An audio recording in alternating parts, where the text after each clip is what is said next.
Udah. Itu kan dimulai dari etiologinya yang dikasih dari Dr. Franz. Ada kehilangan cairan meningkat.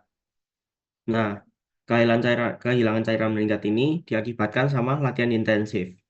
Latihan intensif ini akan menyebabkan ekskresi keringatnya meningkat. Nah, dia kan juga nggak minum air sama sekali kan. Dia nggak istirahat, nggak minum air, dia menolak kan. Makanya itu water intake tak tulis tidak ada. Nah, ekskresi keringat ini menyebabkan H2O dalam tubuhnya menurun. Airnya dalam tubuh, volume cairan tubuhnya menurun. Yang akan nanti menyebabkan osmolaritas plasmanya itu naik. Osmolaritas plasma itu anggapannya kayak apa zat zat-zat yang ada di dalam darah gitu tuh. Itu kan H2O-nya pindah dari cairan ekstraseluler, darah itu pindah ke cairan intraseluler, ditarik. Karena untuk menjaga homeostasisnya, keseimbangannya. Nah, karena CES itu ditarik, makanya CES-nya itu turun. Apabila CES ini turun, yaitu berbanding lurus dengan volume darah yang akan turun. Oke? Jadi itu tiga itu karena H2O dalam tubuhnya menurun. Terus nanti osmolaritas plasma ini bakal merangsang osmoreseptor. Nah, osmoreseptor ini punya dua nama, yang OVLT itu sama yang SFO. Itu bisa dicari sendiri di Google atau nanti dijelasin juga sama di video yang tak kirim itu. Osmoreseptor ini terletak di hipotalamus. Nanti apa rangsangan yang dari OVLT sama SFO bakal diterusin ke MNPO, nukleus preoptik medial itu, diterusin lagi ke third center, menyebabkan persepsi haus. Nah, selain menyebabkan persepsi haus, rangsang osmoreseptor ini bisa bisa juga untuk sekresi ADH yang ada di hipotalamus posterior. Nanti ADH ini bakal berikatan dengan reseptor vasopressin type 2 yang nanti ada di kamu tahu ductus colligentes itu kan terbuat dari sel juga. Nah, itu nanti di sel-selnya ductus colligentes itu. Itu nanti meningkatkan CAMP, yaitu nanti cari ada juga di penjelasan YouTube CAMP. Sebenarnya ini stepnya ada banyak, tapi tak singkat aja, jadi mudah dipahami. CAMP-nya naik, yang akan menyebabkan pembukaan kanal aquaporin 2. Jadi aquaporin itu ada banyak, ada aquaporin 3, 4, 1. Nah, untuk yang di ductus colligans ini nanti bakal diproduksi sama CAMP aquaporin 2. Aquaporin 2 ini nanti bakal terbuka kan. Jadi air-air yang ada di ductus colligans ini bakal keluar, pindah, nanti masuk ke pembuluh darah. Jadi itu direabsorpsi H2O-nya. Terus untuk volume darah sama CES turun, itu dia bakal merangsang baroreseptor. Baroreseptor nih dia ini apa namanya sensitif terhadap tekanan darah. Jadi kan ini volume darah sama CES-nya turun. Sebenarnya harusnya ada satu lagi. Tekanan darahnya juga ikut turun. Tekanan darah turun merangsang baroreseptor yang akan menyebabkan pelepasan renin. Pelepasan renin ini ada di juxtaglomerular cell. Ya, nanti yang histo ya, tolong dimension juxtaglomerular cell itu biar bisa dijelasin juga. Terus akan mengubah angiotensin menjadi angiotensin 1. Lalu angiotensin 1 ini nanti akan bertemu sama angiotensin converting enzyme yang akan mengubah angiotensin 1 menjadi angiotensin 2. Nah, angiotensin 2 ini kan sempat dimention kemarin sama Dr. Franz. Ditanyain hubungannya sama ADH apa? Sebenarnya angiotensin 2 ini bisa ngerangsang osmoreseptor juga. Jadi selain OVLT, SFO, itu ada satu reseptor lagi namanya angiotensin 2 type 1. Reseptor angiotensin 2 type 1 yaitu buat angiotensin 2. Jadi nanti angiotensin 2 itu juga bisa ngerangsang osmoreseptor buat mensekresi ADH juga. Jadi hubungannya itu. Nah, angiotensin 2 ini biasanya untuk melepaskan aldosteron. Nanti dilepaskannya oleh adrenal cortex. Gunanya ini reabsorpsi Na di tubulus contortus yang dua. Yang apa berarti? Distal. Ya, yang distal ya. Nah, ini reabsorpsi Na ini, dia ini sebenarnya juga itu, narik air juga. Jadi makanya dia juga menyebabkan urin pekat. Udah gitu aja sih sebenarnya. Kalau mekanisme House tadi mulai dari osmolaritas plasma, rangsang osmoreseptor sampai ke persepsi House itu. Itu udah aku jelasin semua, jadi udah harusnya tinggal baca aja nggak apa-apa. Cuma kalau kalian mau nambah-nambah, lihat video yang tak kirim itu. Udah, saya yang bawah nggak usah kan?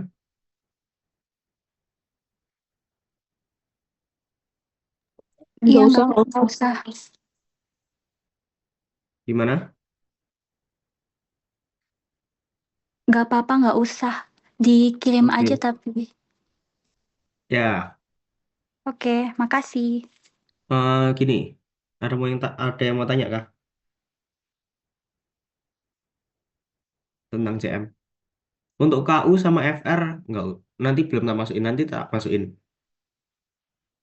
Soalnya KU sama FR kan nggak perlu jelasin. Ada yang mau nambahin atau mau tanya?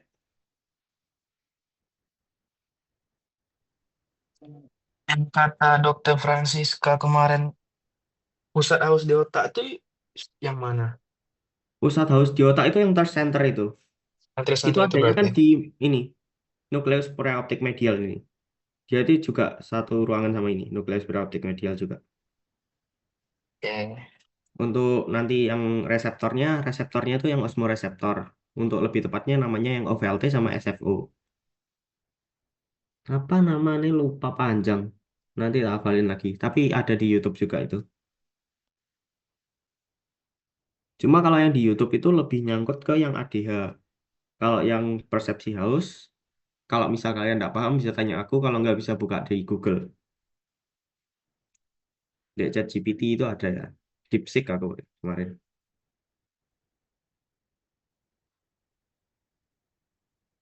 Oke, oke, makasih. Oke. Jadi nanti yang histo jangan lupa masukin juxtaglomerular, terus habis itu TC2, terus ini ductus colligentes, sama yang AKP2 itu aquaporin 2 itu berada di ductus colligentes. Jadi di dindingnya colligentes ini nanti bakal sebenarnya tuh nggak ada awalnya. Cuma setelah dia berikatan sama reseptor vasopressin type 2, ningkatin CAMP, dia ini kayak bakal buat buat ini aquaporin 2 ini tuh protein. Jadi nanti bakal dibuat kayak translasi juga gitu tuh. Bakal dibuat, terus nanti bakal diaktifin sama CAMP2. Dia nanti bergabung sama dindingnya ductus colligentes nih, tubulus colligentes. Makanya permeabilitas colligentes bisa naik. Dah, selesai. Silakan yang lain ganti jelasin. Kalau mau tanya bisa tanya di grup aja ya, biar yang lainnya juga tahu. Makasih.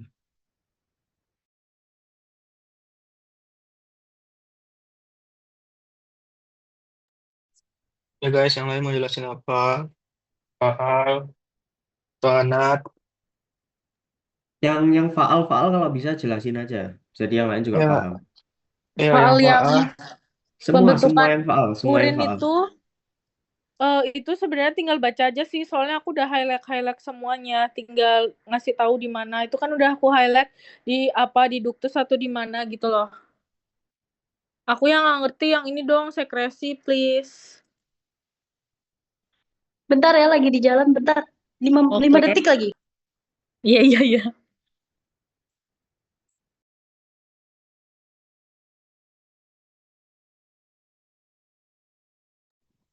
Mungkin aku bisa jelasin duluan fisiologi miksi kali ya. Boleh, boleh. Boleh. Oke, Silakan. jadi bisa dibaca di situ juga ya. Sama aku udah buat catatan fisiologi miksi yang udah dijelasin sama dokter Anis juga. Itu ada tiga nervus penting yang berperan dalam fisiologi miksi. Ada nervus pudendus, ada nervus pelvicus, sama nervus hypogastricus. Aku udah tulis juga di, aku udah kirim juga catatannya di Line. Sama aku juga udah highlight sih di PBL aku yang pertama itu fase pengisian kan. Nah itu pas fase pengisian nervus pelvicus itu nggak aktif. Yang aktif itu nervus hypogastricus karena nervus hypogastricus itu dia yang mengaktifkan beta 3 reseptor buat melakukan relaksasi otot detrusor ya, otot detrusor. Nah, habis dia juga kan aktifkan beta 3, dia juga aktifkan alfa 1.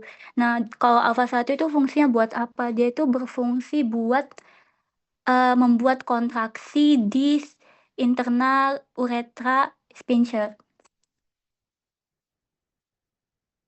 Nah, kan itu udah ini kan pas fase pengisian. Itu mereka udah aktif, terus dalam fase pengisian ini itu pokoknya otot detrusor itu tidak boleh kontraksi, terus ureter akan mengisi vesika urinaria hingga penuh, terus vesika urinaria terisi penuh, itu akan mengirimkan impuls melalui saraf parasimpatis S2 sampai S4 melalui nervus pelvicus. Nervus pelvicus ini itu dia yang bekerja saat kita merasakan kebelet. Nah, pas kita kebelet itu, nervus pelvicus itu akan mengaktifkan juga reseptor M3. Nah, itu diaktifkan oleh asetilkolin juga. Terus membuat otot detrusor berkontraksi. Membuat otot detrusor berkontraksi. Nah itu otot detrusornya berkontraksi itu karena ada impuls yang dikirimkan oleh nervus pelvicus. Terus setelah otot detrusor berkontraksi, terjadi inhibisi atau penghapusan inhibisi alpha 1. Kan tadi fungsinya alpha 1 itu buat kontraksi internal sphincter. Nah, kalau misalnya dia membuat inhibisi alpha 1 berarti nanti internal sphincternya itu menjadi relaksasi, akhirnya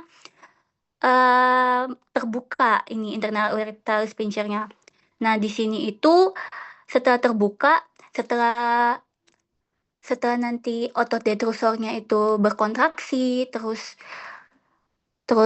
internal ureter sphincternya itu relaksasi, akhirnya yang menahan itu cuma nervus pudendus. Nah, nervus pudendus ini juga dia berasal dari S2 sampai S4. Nah, nervus pudendusnya itu dia yang mengatur, dia yang mengirimkan impuls ke musculus external uretral sphincter. Nah, itu dia musculus yang external uretral sphincter ini yang mengatur kita mau kayak dalam keadaan sadar gitu loh kalau kita mau buang air kecil. Jadi kita itu kalau menahan itu pakai nervus pudendus ini juga. Di sini aku udah buat juga fase menahan mixinya di fase yang ketiga. Terus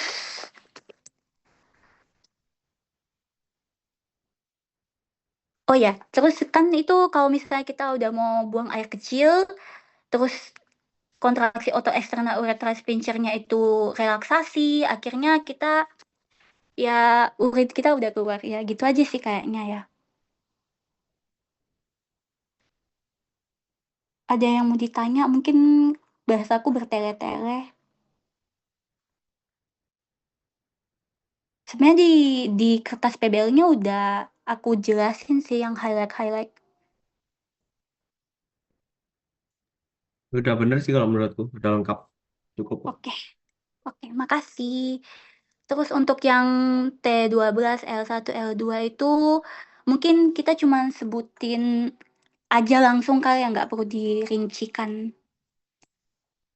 Itu nggak perlu rinci nggak apa-apa kan? Nggak apa-apa harusnya. Kita belajar nervus masih biomedik 6 kok. Nggak apa-apa. Oke, makasih ya. Kalau mau tanya bisa tanya lagi. Chat Eh, aku. yang yang di highlight Dokter Francisca kemarin itu udah masuk semuanya. Yang filtrasi glomerulus itu aku nggak ngerti.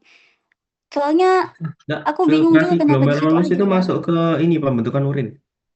Masuk Pembentukan ke urin. pembentukan urin kan? Soalnya di papan tulis ada tulisan itu, makanya aku bingung. Memang Tapi udah memang masuk kok. masuknya ke pembentukan urin aja.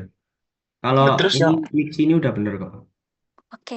Thank you. ini yang aku nggak tahu ya, aku nggak paham juga. Cuman kemarin pas Dr. Francisca mention beberapa bagian, aku sempat nyatat. Salah satunya kan filtrasi glomerulus. Tadi mungkin masuk ke bagian apa pembentukan urin. Reseptornya tadi udah dijelasin juga. Mm-mm. Terus dua lagi yang nervus tadi udah kamu jelasin juga. Yang Iya, penyimpanan ini masuk masuk kemana? Aku nggak paham sih jujur. penyimpanan.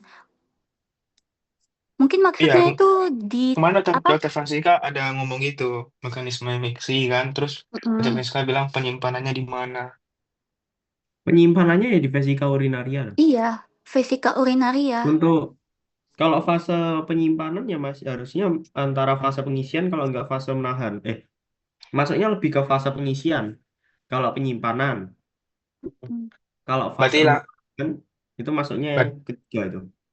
berarti vesika urinaris berarti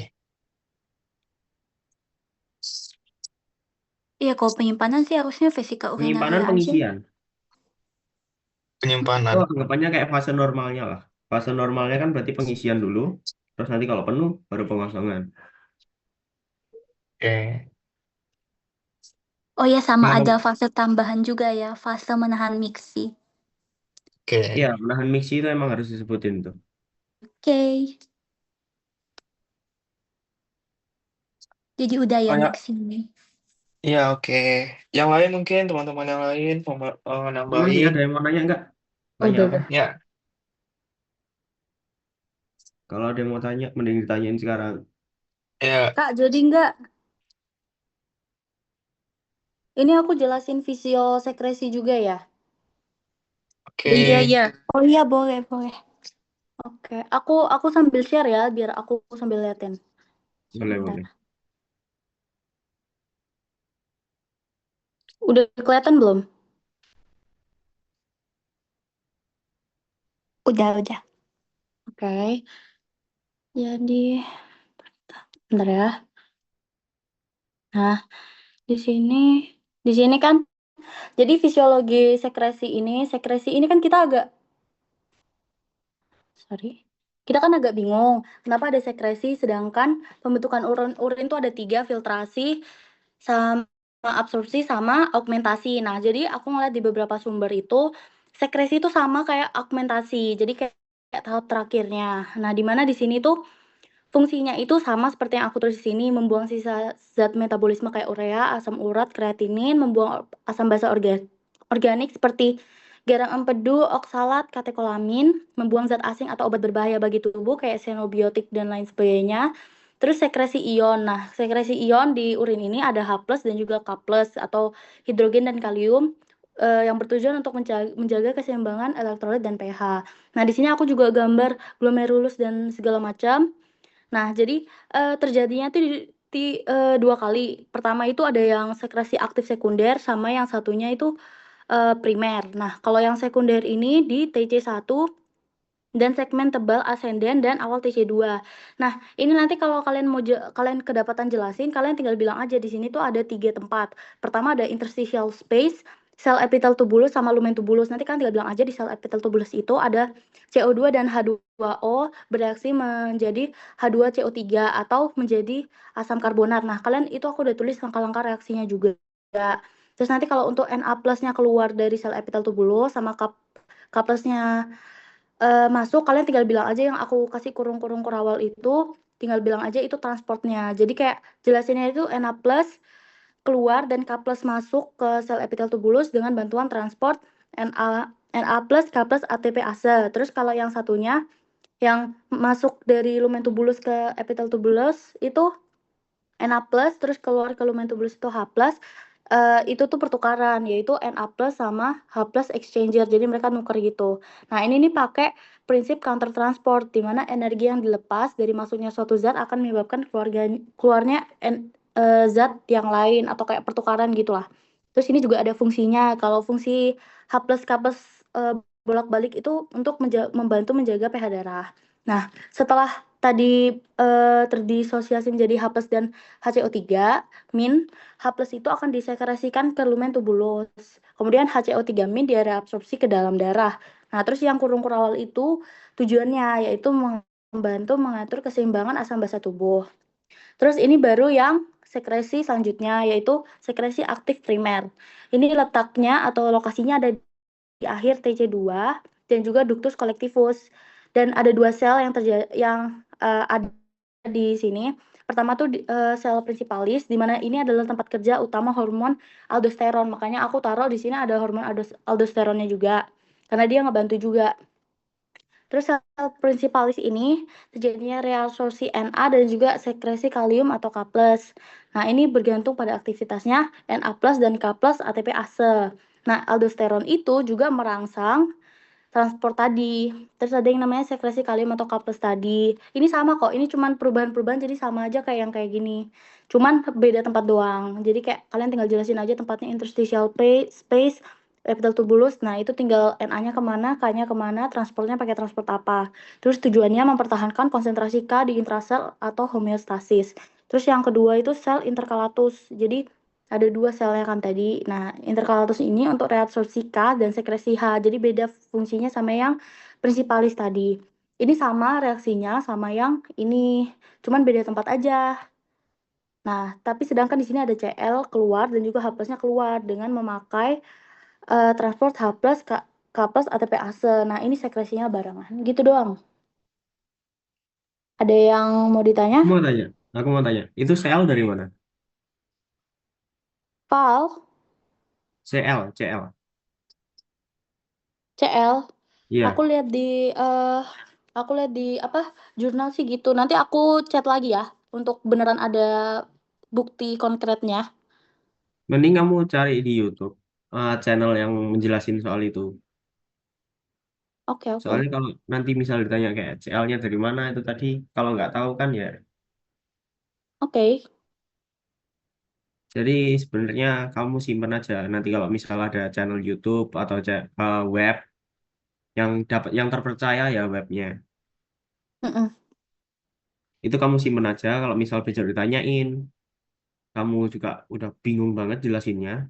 Last resortnya kamu bisa pakai itu web itu. Bisa ditunjukin ke Oke, dokter. oke. Saya baca di sini sih begitu dok. Gitu. Tapi kalau masalah CL itu, menurutku kamu perlu tahu dari mananya, ya itu. Oke. Berarti tapi udah bener kan selihat-lihatmu? Harusnya udah sih sebenarnya. Oke. Menurutku Kalau Rin, sih mau gitu tambahin bingung, sih. lagi? kalau ada yang bingung tanya private chat aku aja ya. On Oke, link menurut di makasih grup aja. Michelle. Biar yang lain juga tahu maksudnya. Oke. Mau lanjut? Soalnya Zoom-nya udah mau habis. Kalau mau lanjut, aku bikin link baru.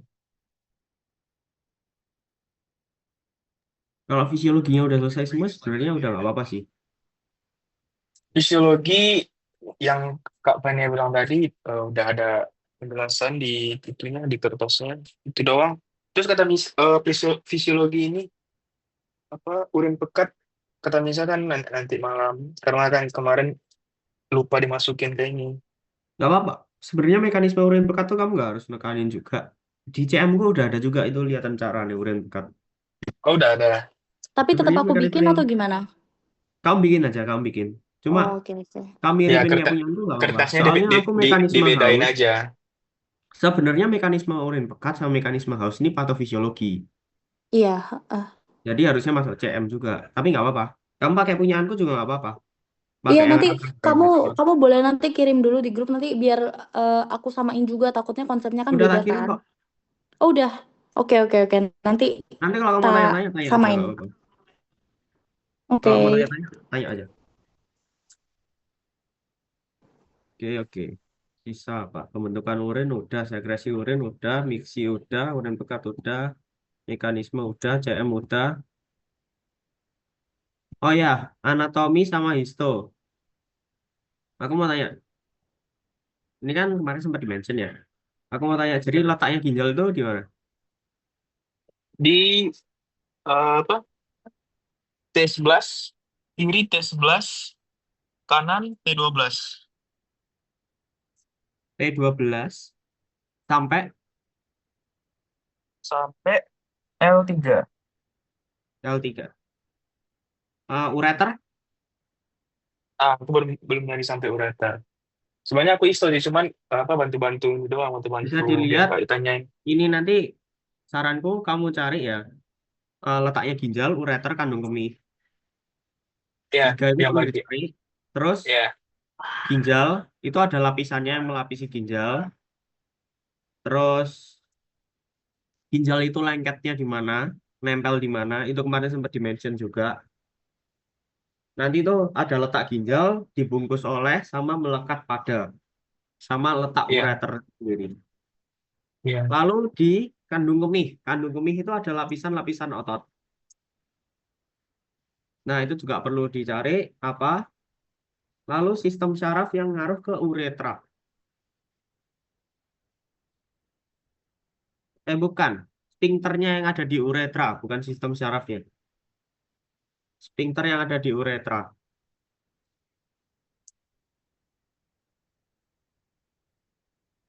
Yang Hmm, bagian anak siapa? Saya ini bukan. yang bagian anak aja. Saya ini. Yang tak mention tadi itu perlu kamu cari. Jangan sampai nggak ada. Jangan lupa ya guys, yang anak Kemarin ya catatanku yang aku kekirim nggak ya di grup yang HVS? nggak ada. Anjir. Aku kirim lagi ini yang Dokter Franz ngomong sama yang kayak Elvan ngomong sih. Oke. Yang aku ngomong tadi yang sempat dimention sama Dokter Franz. Jadi saya sampai lupa. Ya, Kalau bisa malam ini ya. Soalnya kita besok itu praktikum terus langsung PBL. Jadi nggak ada waktu buat briefing lagi. ya buat searching lagi nggak sempet. Oke, makasih. Oh ya, sama tolong siapa itu? Michelle ya. Yang bikin fisiologi Urin. sekresi urin itu siapa? Iya, Aku, bisa. Michelle. Ya, terus itu kan baru sekresi aktif sekunder. Yang primernya belum kekirim ya.